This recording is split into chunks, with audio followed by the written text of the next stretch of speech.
Gio Miletto joins us this morning to give us some advice. Good morning. Thanks for coming in. Morning. This situation is quite fluid. It seems that we're getting new updates every day. So first of all, give us a sense of this being declared a global pandemic. What does that mean for travel? Like, honestly, what it means is if you haven't taken it seriously, you should. And countries should take it seriously as well. It's kind of an academic term about how you define that, but the point is, you should now take it seriously if you haven't done so far.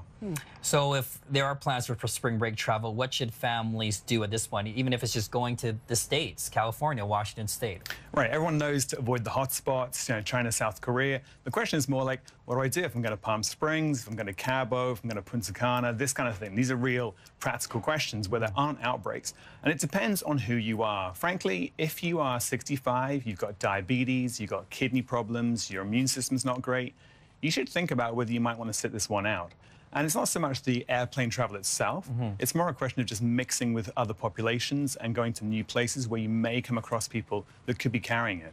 We're seeing this from the U.S., this travel ban to Europe now, and countries in Europe like Ireland are basically shutting things down. If you're already traveling and you're there, I mean, what are your options? You get sort of stuck there. I mean, what should you be doing? Right, I mean, that's a real issue. And if you are going to travel, check your insurance. Like, if you get stuck in a quarantine situation, you can't get a flight back, you get sick, you get denied boarding, make sure that your insurance is going to cover you.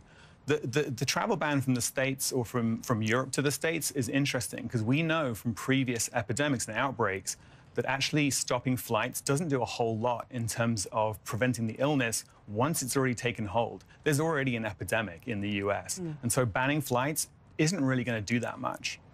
We reported earlier this morning, Air Canada and WestJet doing their own screening procedures now, having their own medical team, even if you have a common cold. So if you have the sniffles and you're planning to travel, do you want this hassle with the airport? What's your advice for that? Yeah, it's a difficult one. I mean, the airlines will have their own medical teams that will do assessments on people that are sick and needing to board.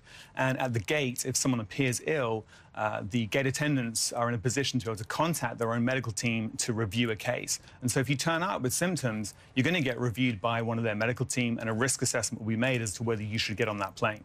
So let's say you do get on the plane. What should you be doing on that flight? I mean, I told my parents, they went to Mexico, bring your wipes, wipe everything down. But, I mean, is there other precautions that people should be taking? Right. Once you're committed to the flight and you're allowed on board, then it's in your own hands to some extent. Sure, wiping down surfaces can help. We know that COVID or coronavirus can last on surfaces for hours, if not days, in certain circumstances. So wiping down is a good idea. But in terms of at the plane itself, it's you're kind of committed to being in that bubble for a certain amount of time. And like I say, it's the mixing of the population, going to the airport, arriving in a new country where there's people from other parts of the world. That's as much of a risk as flying itself.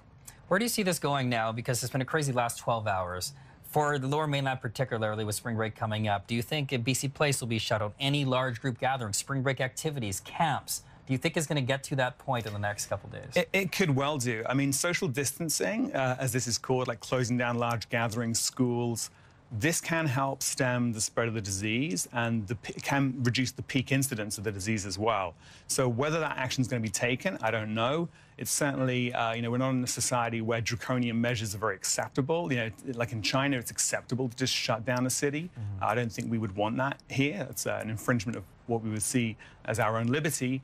But those measures, particularly school closures, and that can help reduce the incidence. So whether that will be something that is decided, we'll have to see. And the school closures, really, it's about keeping the adults out of the workplace as much as anything else, because now someone's got to look after the kids. Yeah. But that brings its own problems, right? So it's a very difficult decision.